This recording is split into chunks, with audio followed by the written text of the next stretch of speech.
আজকের গল্প রুদ্রপুরের ডাকাত।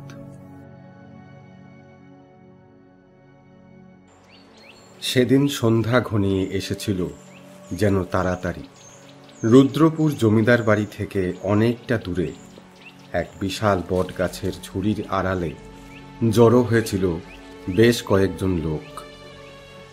সামনের রাস্তাটা এঁকে বেঁকে চলে গেছে দূরের সোনা কেনের দিকে।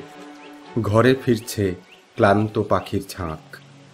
একটু পরেই আঁধারে ঢেকে যাবে সমস্ত চরাচর, কিন্তু বটের ঝুড়ির আড়ালে দাঁড়িয়ে থাকা লোকগুলোর তাতে কোনো ভ্রুক্ষেপ নেই, বরং অন্ধকারেই তাদের বেশি সুবিধা।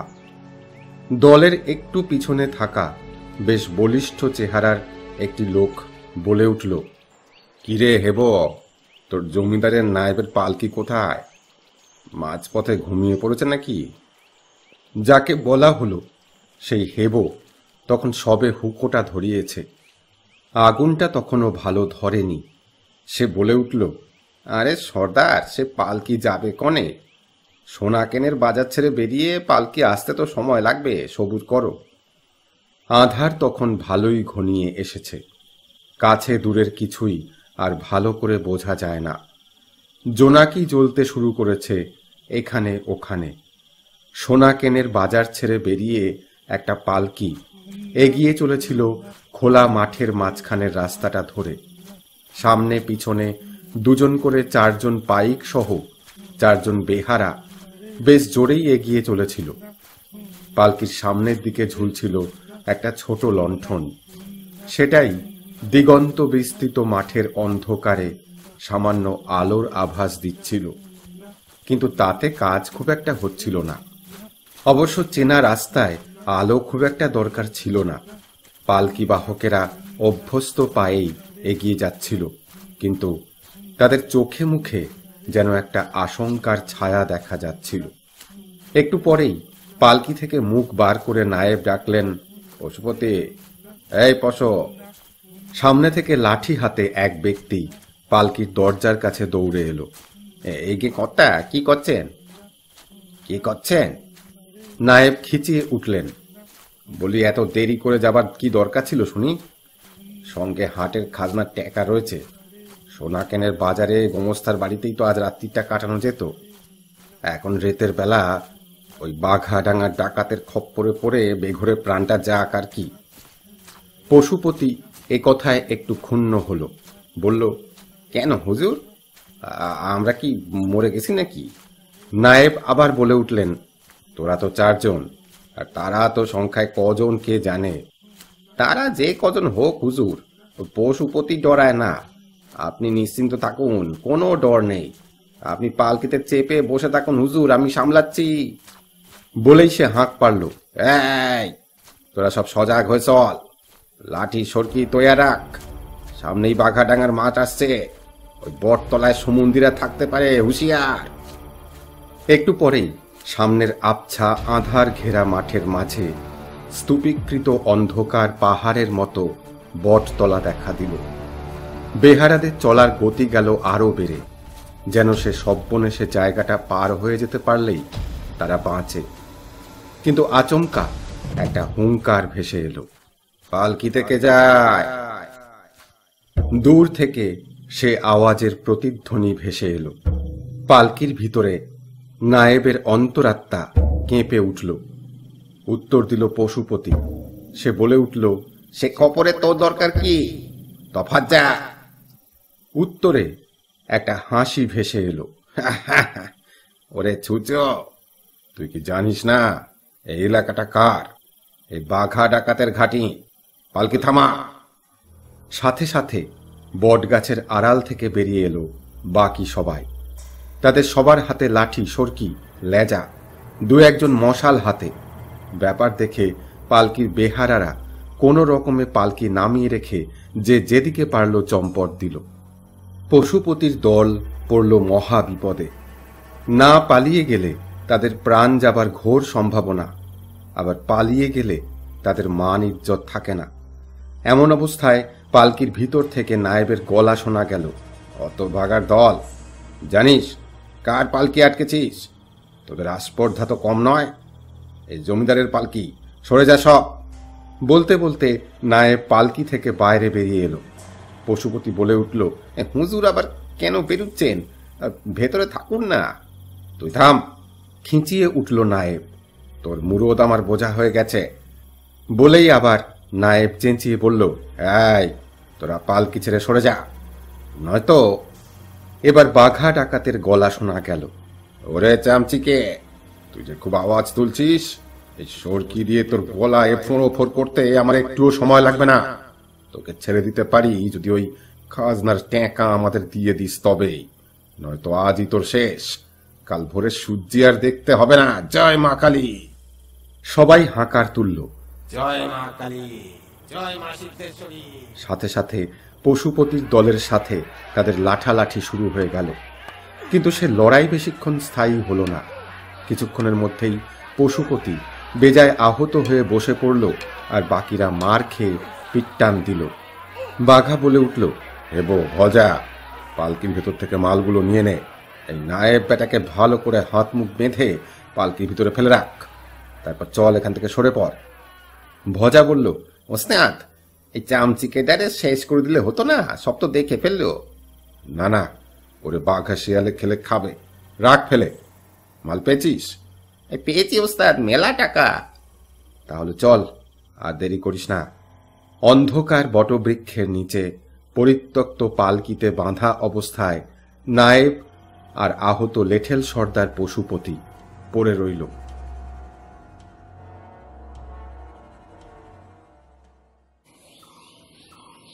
পরদিন ভোরবেলা রুদ্রপুরের জমিদার বাড়িতে মহা শোরগোল পড়ে গেল। গতকাল রাতে নায়েবের পালকি ফেরেনি, বেহারাদেরও কোনো খোঁজ নেই। ভোর হতে না হতেই দুজন লেঠেল এসে হাঁক ডাক শুরু করে দিল। জমিদার মহা খাপ্পা হয়ে উঠলেন। সবকটা অকর্মণ্য ভূতের দল, শুধু অন্ন আর অর্থ ধ্বংস করে। কাজের বেলায় অষ্টরম্ভা। কাছারি বাড়িতে এসে তিনি দুজনকেই সামনে পেলেন। দেখা মাত্র ধমকে উঠলেন তিনি, এই যে সব কোথায় যাওয়া হয়েছিল কাল রাতে? সে পশুপতিটাই বা কোথায় গেল, আর নায়েবটাই বা কোথায়? তার কথার তোড়ে লেঠেল দুজন দাঁড়াতেই পারছিল না। একজন কোনো ক্রমে হাত জোর করে বলল, হুজুর, ডাকাত পড়েছিল পথে। জমিদারের কথা বন্ধ হয়ে গেল। কি বললি? ডাকাত কোথায়? এই গে হুজুর, ওই বাঘাডাঙ্গার বটতলায়। তোরা কি করছিলি? এই গে, তারা সংখ্যায় অনেক ছিল, আমরা কি করব, সবাই পালালো। না, এ বোধহয় এতক্ষণে মরেছে। কি বললি? আর খাজনার টাকা? সে সব লুটে নিয়েছে হুজুর। কি? হুজুর ধপাস করে ফরাসের উপর বসে পড়লেন। একটু দম নিয়ে বললেন, করে দেখছিস কি?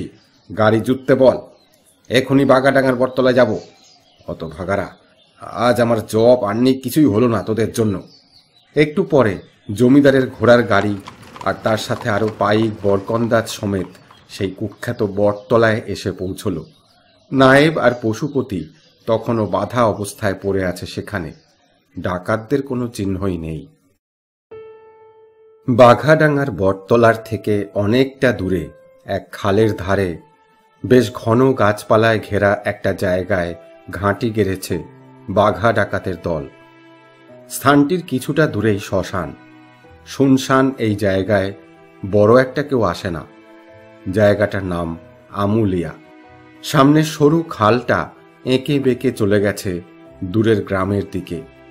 কচ্ছিৎ দু একটা গরু কি বাছুর ছিটকে চলে আসে এদিকে। তাদের খুঁজতে আসে রাখাল বালকেরা।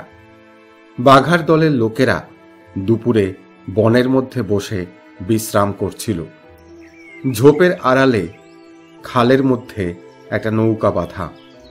হেবো বলে উঠল, ওস্তাদ, সেদিন নায়েবের পালকি থেকে মাল ভালোই মিলেছে, তাই এরপরে কোথায় হামলা হবে? বাঘা উত্তর দিল, সেই কথাই ভাবছি। তোরা খোঁজ লাগা, ওই রুদ্রপুরের জমিদার বাড়ির সুলুক সন্ধান নে। ভাবছি এবার ওই জমিদার বাড়িতেই হামলা করব। ওই বেটা জমিদার আর ওই চামচিকের নায়েবডার খুব বার বেড়েছে। চামচিকেটারে সেদিন বেশ করে করকান দিয়েছি, এবার ওই জমিদারটারে একটু শিক্ষা দিতে হবে। তলে তলে ও কোম্পানির দালালি করতে লেগেছে। ওকে তুলে এনে মায়ের চরণে ফেলতে হবে। অনেকদিন আমাদের মা উপোস করে আসে রে হেবো। এবার একটা বলি চাই। সামনের অমাবস্যায় মায়ের পুজো হওয়া চাই, ব্যবস্থা কর। বলির জোগাড় করতেই হবে। ভজা বলল, যা বলেছ ওস্তাদ, হাতটা নিষ্পিস করছে। এইভাবে বসে থাকা যায় না, আজই একটা হামলা হয়ে যাক। বাঘা বলে উঠল, সে ঠিকই বলেছিস, দাঁড়া, আজ একটা খবর আসবে। ওই বাউল আসার কথা আছে, ওর কাছে কোনো খবর থাকতেও পারে। একটু পরে দূর থেকে একতারার শব্দ শোনা গেল। বাউলকে দেখে সবার মধ্যেই বেশ উৎফুল্ল ভাব দেখা গেল। কেউ এগিয়ে এসে বাউলের হাতে হুঁকোটা ধরিয়ে দিল। কিছুক্ষণ হুঁকো টেনে একতারায় একটু টুংটাং শব্দ করে বাউল গান জুড়ে দিল, ও আমি একদিনও না দেখিলাম তারে। বয়ে যাওয়া খালের জলের অল্প অল্প শব্দ, শীতের দুপুরের মিঠে রোদ, আর দূর থেকে ভেসে আসা পাখির ডাকে তখন এক মায়াবী পরিবেশ তৈরি হয়ে গেল।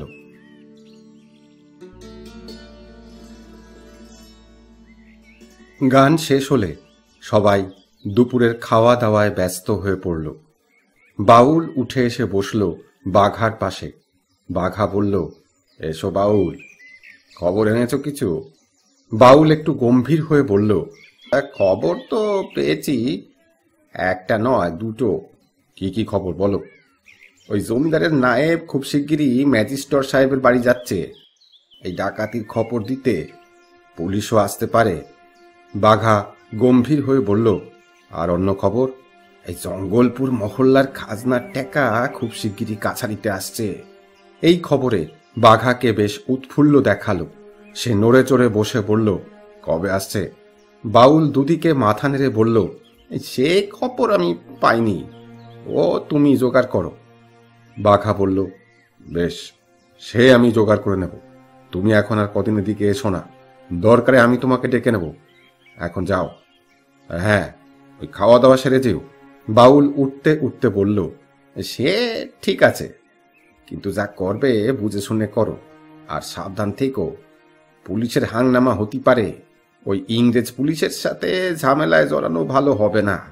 এই বলে বাউল উঠে পড়ল। সূর্য তখন অনেক পশ্চিমে ঢলে পড়েছে।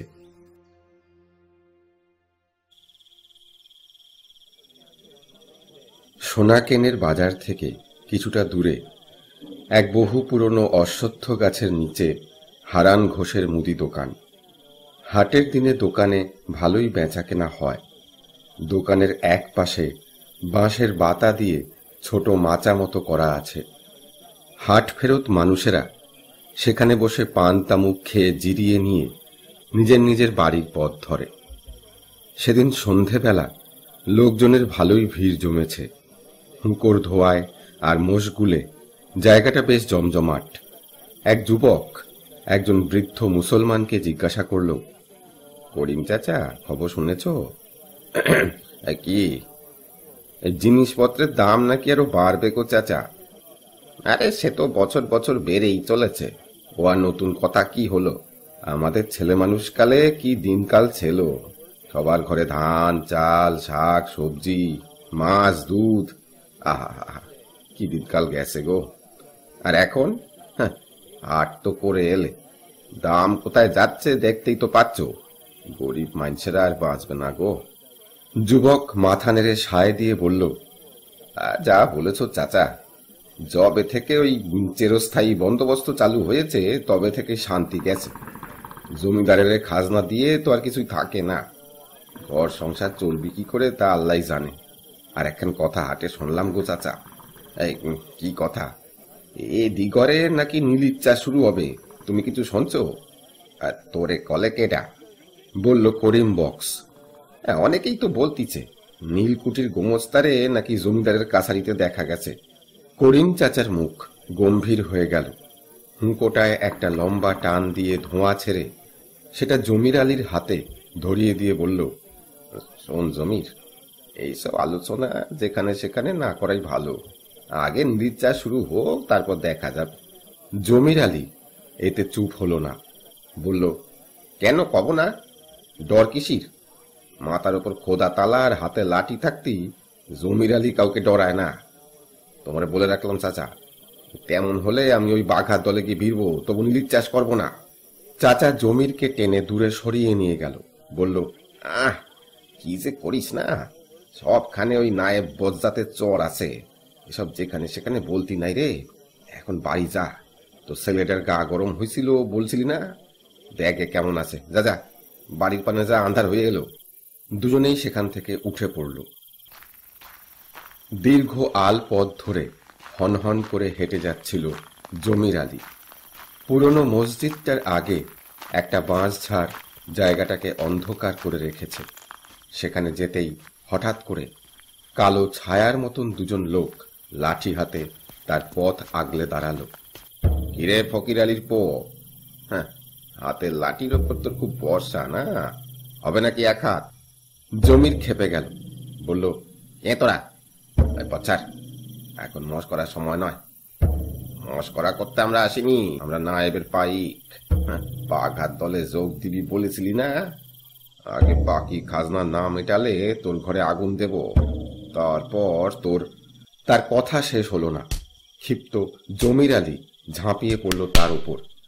এই দুটোকে মারতে তার লাঠি লাগে না, হাতই যথেষ্ট।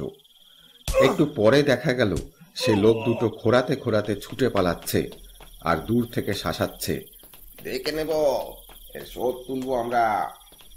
জমির একটু মুচকি হেসে বলল, হ্যাঁ, আরে যা যা, সব সুমন্দির বেটারা, ভেগে যা। তারপর সেও হনহন করে বাড়ির পথ ধরল। অনেক রাতে জমির আলীর বাড়ির দরজায় কে এসে টোকা মারল। জমির ভাই, আসো নাহি। এই কেডা রে? আমি বাউল। এত রেতে কি কাম? তাড়াতাড়ি দৌড় খোলো, খুব বিপদ। এই দাঁড়াও, খুলতেছি। দরজা খুলে জমির দেখল বাউল ঠাকুর উদ্বিগ্ন মুখে দাঁড়িয়ে। কি হয়েছে বাউল ভাই? বাউল বলল, তোমার খুব বিপদ, নায়েবের পাইক আসতেছে, তোমার ঘরে আগুন দেবে, শিগগির পালাও। তুমি নাকি নায়েবের পাইকের লগে মারামারি করছো। বলরাম পাইক আমার বাড়ির কাছে থাকে, সেই এসে খবর দিল, দেরি করো না, শিগগির পালাও। এই কথায় জমিরের বউ কেঁদে উঠল।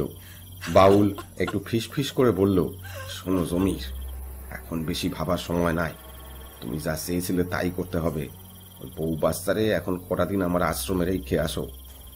বাউলের আখড়া হিন্দু মুসলিম সবার জায়গা, সেখানে ওদের থাকতে কোনো অসুবিধা হবে না। কিন্তু তুমি কি করবে? আমি কেন পালাবো? আমি ওদের সাথে লড়বো, আসুক দেখি কে আমার ঘরে আগুন দেয়। জমির বলল, বোকামি করো না জমির, এখন তুমি থাকলে মারা পড়বে, তার চাইতে আমার কথা শোনো। এই বলে বাউল একটু ফিসফিস করে জমিরকে কিছু কথা বলল। জমির চুপচাপ শুনে গেল। একটু পরেই দেখা গেল লাঠি হাতে জমির আলী হনহন করে আলপথ ধরে দূরে কোথায় হেঁটে চলেছে। তার বউ বাচ্চাটাকে সাথে নিয়ে বাউলের পিছনে চোখ মুছতে মুছতে চলেছে। অনেকক্ষণ ধরে অন্ধকার আলপথে হেঁটে চলেছিল জমির।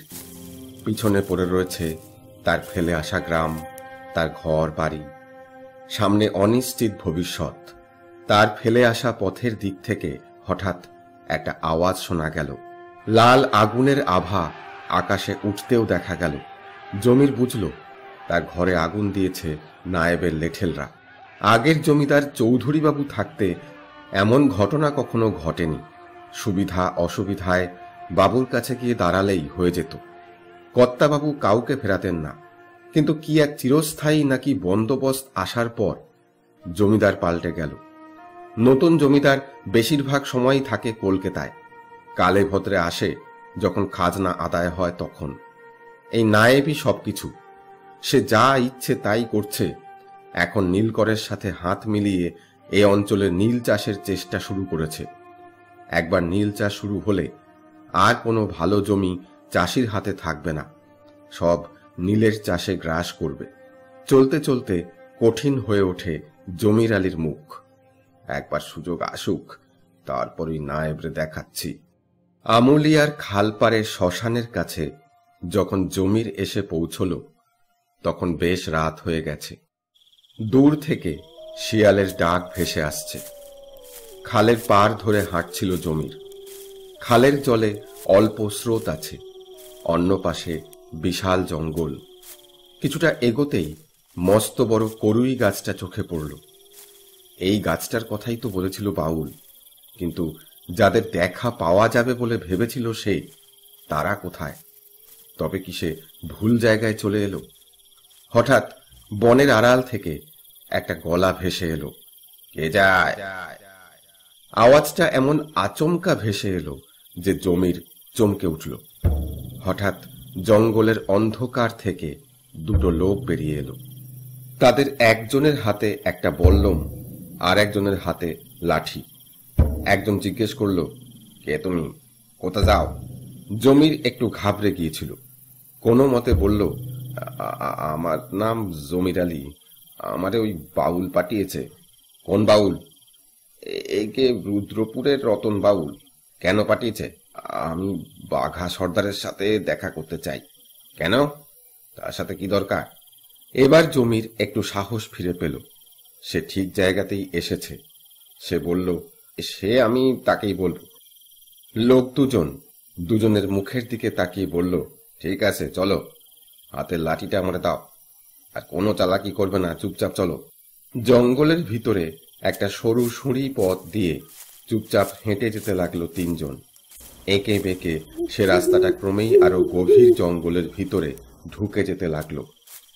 কিছুটা চলার পর জঙ্গলের মধ্যে একটু ফাঁকা জায়গা যেন দেখা গেল।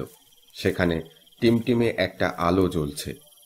এদিক ওদিক ছড়িয়ে ছিটিয়ে বসে আছে বেশ কয়েকজন মানুষ। অন্ধকারে তাদের ভালো করে দেখা যাচ্ছে না। তাদের মধ্য থেকে একজন জিজ্ঞাসা করল, গজা, যোগো, কাকে সাথে নিয়ে এলি? দুজনের মধ্যে একজন বলল, সর্দার, এ রুদ্রপুরের লোক, বলছে রতন বাউল পাইটেছে, তোমার সাথে দেখা করতে চায়, তাই নিয়ে এলাম। এখন দেখো কি করবে। বাঘা বলে উঠল, সে ভালোই করেছিস, রতন বাউল জারে তারে পাঠায় না। তোমার নাম কি? আমার নাম জমির আলী মণ্ডল। ওই রুদ্রপুরই আমার বাড়ি ছিল। নায়েবের লোকে আগুন দিয়ে ঘর জ্বালিয়েতেছে। বটে, তা তোমার বৃত্তান্তটা একটু খোলসা করে বলো তো মিয়া, কেন আগুন দিল তোমার ঘরে? জমির আলী মাটিতে বসে পড়ল। এতটা রাস্তা হেঁটে সে একটু ক্লান্ত হয়ে পড়েছিল। কোমরের গামছাটা দিয়ে মুখটা একটু মুছে সে তার কথা শুরু করল। তার কথা শেষ হতে হতে রাত বেশ গভীর হয়ে গেল। সব শুনে বাঘা একটু চুপ করে রইল। তারপর বলল, তা তুমি কি চাও? আমি বদলা চাই। ওই নায়েবটারে শেষ করে তবে আমার শান্তি হবে। বাঘা বলল, সে সুযোগ তুমি পাবে, কিন্তু ভেবে দেখো, তোমার ফেরার পথ কিন্তু আর থাকবে না। আর হ্যাঁ, দলের খবর ফাঁস করলে কিন্তু আমরা কাউকে ছেড়ে দিই না, কাজে খুব হুঁশিয়ার।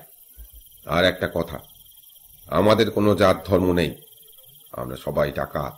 আর হ্যাঁ, ওই ডাকাতি করতে গিয়ে আমরা কোনো গরিবের লুটি না, মহিলাদের ছুঁই না। এর অন্যথা হলে কিন্তু রক্ষা নাই। যার যার ইষ্ট দেবতার নামে শপথ করে এই কাজে নামতে হবে। বলো, পারবে? তখন ভোর হয়ে আসছিল। পূবের আকাশে লাল আভা দেখা দিয়েছে। দুটো একটা পাখির ডাক শোনা যাচ্ছে। বনের ফাঁকে ফোকরে দেখা দিয়েছে একটু একটু আলো। সেদিকে তাকিয়ে জমির বলে উঠল, আমি রাজি, আমি পারব, আমারে তোমাদের দলে নাও। বাঘা বলে উঠল, বেশ, এখন তুমি বিশ্রাম করো, জিরিয়ে নাও। নিশ্চয়ই তোমার খুব খিদে পেয়েছে। মুখ হাত ওই বিলের জলে ধুয়ে এসে কিছু খেয়ে বিশ্রাম করো, কাল কথা হবে। এই বলে বাঘা হাঁক দিল, ওরে পিতাম্বর, ওরে বেটা পিতু। একটু দূর থেকে শোনা গেল, এই কে, যাচ্ছি গো বাঘা ভাই। তারপর একটা ছোকরা এসে হাজির হলো। কি করছিস? মাছ টাছ কিছু পেলি? পেয়েছি ওস্তাদ, এই বিলের জলে ভোর রাতে ছিপ ফেলেছিলাম। বড় দুটো শোল মাছ বেঁধেছে আর কিছু ল্যাটা। শোল দুটো তো উঠতেই চায় না। ওই কোপা পড়শিতে টোপ দিয়ে সে মাছ তোলা অনেক ঝক্কির কাজ। ওই ভজার বিষে মিলে আজ রাঁধবে। বাঘা বলল, আহ, মাছের কথা শুরু করলে এই ব্যাটা আর থামতেই চায় না। তা সে মাছ তো রান্না হতে দুপুর, এখন এই জমির ভাইকে কিছু চিড়ে মুড়ি দিয়ে দিকিনি, সারা রাত না খেয়ে আছে, ভালো করে খাওয়া। পীতাম্বর জমিরকে সাথে নিয়ে চলে গেল। এর কদিন পরের কথা, সেদিন অমাবস্যা, রাত ঘনিয়ে এসেছে। জঙ্গলের ভিতরে কালী মন্দিরের সামনে জড়ো হয়েছে সবাই। সামনে দাঁড়িয়ে আছে বাঘা, দুপাশে আলো ছড়াচ্ছে দুটো মশাল। বাঘার পিছনে সিদ্ধেশ্বরী কালী মায়ের মূর্তি, থেকে থেকে মশালের আলোয় চকচক করে উঠছে কালী মায়ের চোখ, রক্তবরণ জিহ্বা যেন ক্ষুধার্ত। বাঘা বলতে লাগলো, ভাই সব সময় হয়ে এসেছে, আমার কাছে খবর এসেছে ওই নায়েবের বাড়িতে খাজনার মেলা টাকা জমা হয়েছে। আমরা যে জন্য অপেক্ষায় ছিলাম, আজ সেই দিন। আজ রাইতে আমরা মায়ের পুজো দিয়ে বেরিয়ে পড়ব। ওই নায়েবের বাড়ি থেকে সব টাকা লুটে এনে ওই নায়েবরে এনে মায়ের সামনে বলি দেব আমরা। জয় মা কালী! সবাই চেঁচিয়ে উঠল, জয় মা কালী, জয় মা সিদ্ধেশ্বরী। তারপর বাঘা মায়ের পুজোয় বসল। উপকরণ সামান্যই, রক্তজবার মালা মায়ের মূর্তির গলায় পরিয়ে সবার কপালে লাল সিঁদুরের ফোঁটা পরিয়ে দিল সে। হাতিয়ারগুলো মাঝে জড়ো করে সেগুলোতেও সিঁদুরের ফোঁটা আর জবা ফুল ছোঁয়ানো হলো। তারপর বাঘা বলল, ভাই সব এবার আমরা যাত্রা শুরু করব। কিছুটা পথ আমরা ওই মথ্র বিলে নাওয়ে করে যাব, তারপর বাকি পথ আমরা ছোট দলের ভাগ হয়ে হেঁটে যাব। আঁধারে যাতে পথ হারিয়ে না যায় তার জন্য আমরা মাঝে মাঝে পেঁচার ডাক দেব। আর মনে রেখো, ওই জমিদার বাড়িতে হামলার সময় কোনো মাইয়া মানুষের কেউ ছোঁবাও না। তেনাকেও কোনো একটা ঘরে ঢুকিয়ে দিয়ে তারপর বাকি ঘরে আমরা লুটপাট করব। এর অন্যথা হলে কিন্তু ফল খুব খারাপ হবে, আর কেউ চোট পেলে তাকে যেভাবে হোক উঠিয়ে আনবে। তাহলে চলো সবাই, বলো জয় মা কালী। জয় মা বাঘা, ভজা, যোগ, কলিমূর্তি এদের পিছনে সারি দিয়ে চলল সবাই। অন্ধকার বনপথে সেই সারিটাকে দেখাচ্ছিল যেন একটা লম্বা কোনো সরীসৃপ। একটু এগোতেই চলে এলো মথ্রবিল। সেখানে দুটো ছিপ নৌকা আগে থাকতেই বাঁধা ছিল। ভাগাভাগি করে উঠে বসল সবাই। ছিপ খুলে দিল কলিমূর্তি আর জমির। সে এ কদিনে দলের হাল হদিশ বুঝে নিয়েছে, সে ভালো নাও চালাতেও পারে। কলিমুদ্দির নাওয়ের পিছনে পিছনে সে চলল।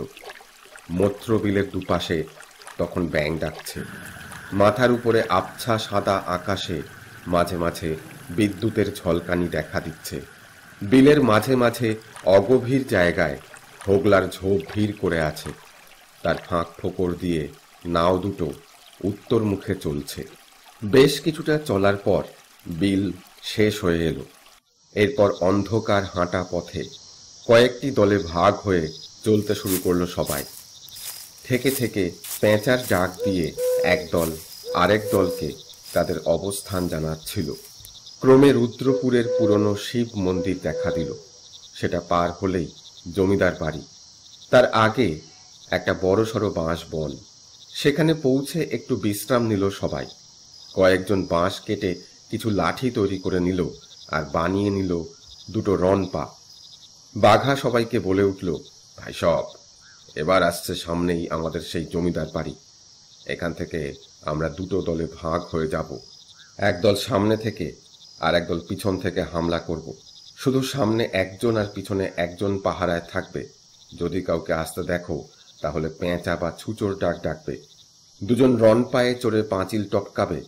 তারপর ভেতরে ঢুকে কেউ যদি থাকে তাদের কাবু করে দরজা খুলে দেবে। এখন তৈরি হয়ে নাও, চলো সবাই। নিঃশব্দে দলের সবাই দুটো ভাগে ভাগ হয়ে এগিয়ে চলল।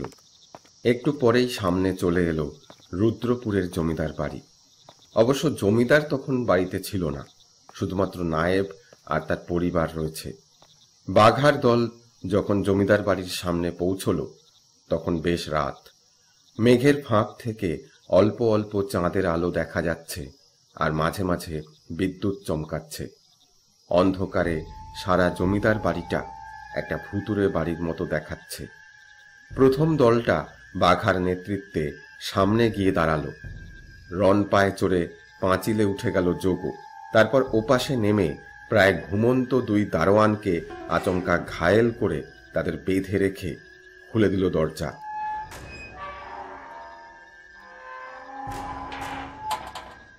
সাথে সাথে শুরু হয়ে গেল হামলা। সমস্ত জমিদার বাড়িতে শুরু হয়ে গেল ভয়ানক চিৎকার, শোরগোল আর নারী শিশুদের আতঙ্কিত আর্তনাদ। পিছনের দলটাও পাঁচিল টপকে চলে এলো সে সময়। নায়েবের পাইক, বরকন্দাজ, লেঠেল বা অন্য কেউ প্রস্তুত ছিল না এই হামলার জন্য। তাদের কেউ কেউ মারা পড়ল, আর কেউ আহত হলো।